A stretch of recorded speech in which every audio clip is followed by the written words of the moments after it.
Hey, what's up, everybody? This is Charles. I want to welcome you guys to another episode of the Dreamerspro Show, where we cover everything related to sports news, NBA news, hot, classic debates, and basically we give you a fresh take on whatever we think about that's happening in the sports world. So this is your first time, welcome you guys to the show. And in today's episode, the question is quite simple. Is it time for Kawhi Leonard to become an a-hole like Jordan and Kobe were in order to win titles? So that's the topic today, and that's what I want to get into in today's video. But before we get into that, please make sure you go ahead and hit the like button, hit the subscribe button, and hit the notification bell if you haven't already. And also, if you want to check this out on our podcast, we have the Dreamerspro Podcast, which is linked in the description below. So you guys can definitely go and check that out for those of you guys who like to listen to your content rather than watching it. And also, please make sure you go ahead and leave a vote. We're thinking of launching a premium platform in the future, so please leave a vote. We're going to link that in the description below, so you guys can just go ahead and check that out. Whatever you guys think, please leave your thoughts and opinion on that, because it would be greatly appreciated. With that being said, let's just get into this topic here. So all of you guys know that Kawhi has been my favorite basketball player pretty much since Kobe Bryant was playing, and Kobe was my favorite basketball player of all time. And when he passed, his untimely passing at the age of, I believe it was 42 or so, 40, it really shocked me and rocked me to my core, to be quite honest with you. And while he was alive, I got the chance to see, okay, who would be the next successor, at least from a play style perspective. If you look at Kawhi and you look at Kobe, they played similarly, and Kobe played similarly to Michael Jordan. So Kawhi seemed to be that third generation type of player. You had Michael, you had Kobe, and then you had Kawhi. They came from that same ilk and played very similarly.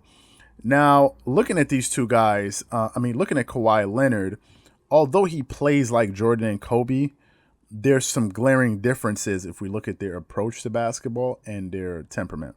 Okay, for those of you guys who saw the Last Dance documentary, I'm sure most of you did who saw the Last Dance documentary, it gave us a backstage look into how Michael Jordan sort of went about winning his championships. And I remember before the debut of the 10-part series on Netflix or ESPN Plus, depending on wherever you guys saw it, I can vividly remember Michael Jordan saying, at least that's what was reported, that Michael Jordan said that he had some trepidations about this, about footage being released on him, because he felt like a lot of people would perceive him as an a-hole, right?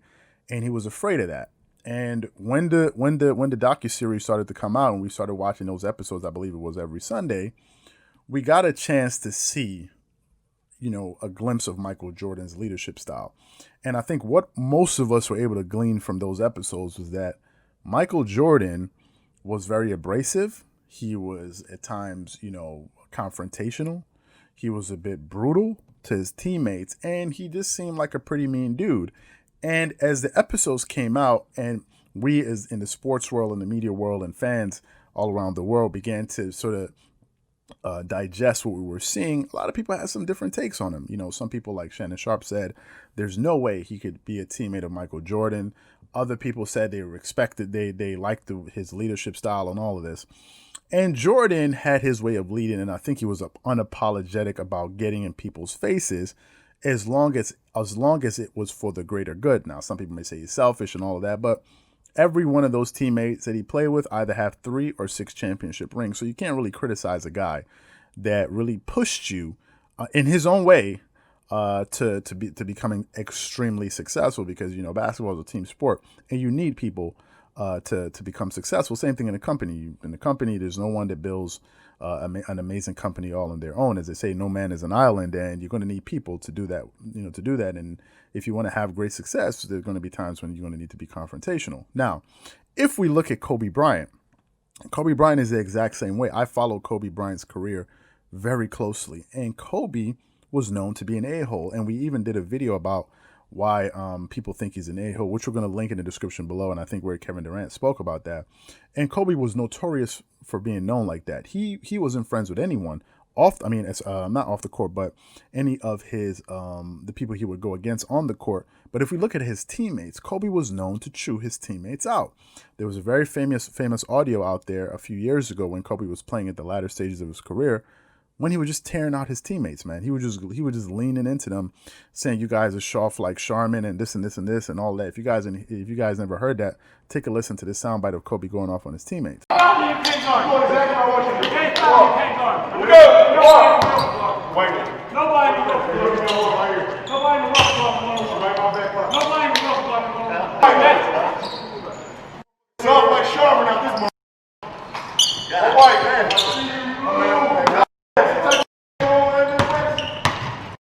I see my I ain't been here. Soft like Sharman out this month. There we go. Soft. Let's win. Let's win.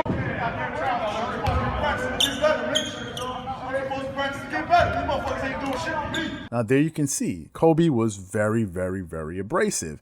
There are many stories of him going at Pau Gasol, and Pau Gasol and Matt Barnes was saying like, man, Kobe would just go at Pau sometimes, and I had to go over to Pau and ask him like, hey man, are you okay? The footage of you see Kobe sort of going at Pau Gasol on the court, and to the outsider, you may look at this and say, man, this guy's, an a-hole. But guess what? There's one thing Kobe and Jordan have in common. Championship rings. Kobe has 5. Jordan has 6. And it shows you that sometimes it's okay to be an a-hole if it's for the greater purpose. Now, let's look at Kawhi Leonard, who is my favorite basketball player. Kawhi is going to be very quiet, right? I don't know Kawhi Leonard, never met him, but he's going to be very quiet. And in these playoffs, given the way that the team sort of went out in the playoffs and the manner that they went out with, a lot of people were sort of questioning Kawhi Leonard's leadership approach. Now, here are a couple of things I want to unpack in this episode. One, we know Kawhi Leonard load manages quite a lot. Now, he probably does that because they said he has some issues with his knees, and which one of our viewers in the past have sort of given us a behind the curtain look and explained it to me a little bit deeper to understand what the issue is. So there's that. However, with him taking off games, I think it sets a wrong precedent for the team. That's the first thing. The Clippers lost that last series against the Denver Nuggets. I believe at the core of it all was their attitude, was their approach. I feel like all of them felt like they'd already won.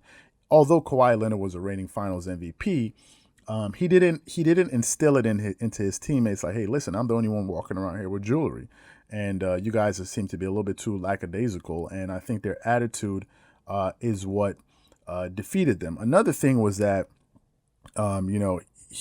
they could have won if Kawhi took ownership of the team. Ownership in the sense that if he held teammates and himself accountable, I don't think anyone would be upset if the standard that you're holding them to is the same one you're holding yourself to. I think people begin to lose respect for you when you start to ask things of them that you yourself are not willing to do.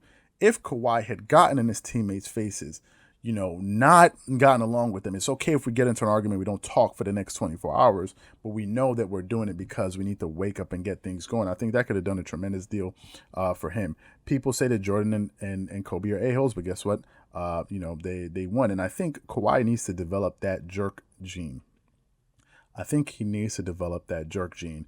When Kobe lost the first title, I believe, the title to the Boston Celtics, he said he had to completely modify his leadership style. He had to go back in the offseason, before he was like, oh, okay, you missed that shot. Okay, I'm sorry about that. So it'll be okay. Next season, he said these guys needed to be meaner. So he just started chewing into people and really turned his team into a bunch of a-holes. He said, because when we went up against the Boston Celtics, we just met a meaner, nastier team. And, I think that's something that, Kawhi Leonard could have done. For example, Paul George. Paul George was playing like crap probably half of the playoffs. Kawhi Leonard could have went at Paul George, although they're friends, but he could have gone at him and say, hey, man, listen, you need to pick it up. You're playing like trash out here, man, and it's hurting us. I don't think Paul George would have taken it personally if he understood that Kawhi Leonard was doing it for the betterment of the team. And guess what? People may not like you, when you're honest with them, but guess what? They'll respect you, especially if you're doing it for the greater good. And in this instance, although Kawhi may play like Kobe and Jordan, although he has a similar moves, big hands like Jordan, all these different things, what he doesn't have is that a-hole attitude that really made these guys revered and respected and feared. And I think that's what he needs to develop in the offseason. Yeah, you can go and work on your game, but I think Kawhi Leonard needs to just, I don't know him. Maybe he has it in him. I don't know him. But from the outside looking in, it looks like he needs to sort of add that element to his leadership style where he begins to push his teammates because, And many times, looking at the team, it would be very hard to tell who's the definitive leader. It's easy to know who the best player was, but no one really knew who the leader was. And I think it needs to be clear from the onset that Kawhi Leonard should be the leader of that team, and he needs to take a much more proactive leadership role where he holds his teammates and himself accountable. And I think if he does that, the team will have success in the very, very near future. So that's what I think. So what I want to know from you guys is, do you agree with me that Kawhi Leonard needs to become more of an a-hole, and really start holding his teammates accountable to have success in the future? Or maybe you disagree with me. Whatever you guys think, please leave your thoughts and comments in the comment section below. Again, if you enjoyed the video, please make sure you go ahead and hit the like button, hit the subscribe button, hit the notification bell to be notified whenever we drop our content. Once again, this is Charles here from Dreamerspro. Wishing you guys an amazing day. Peace.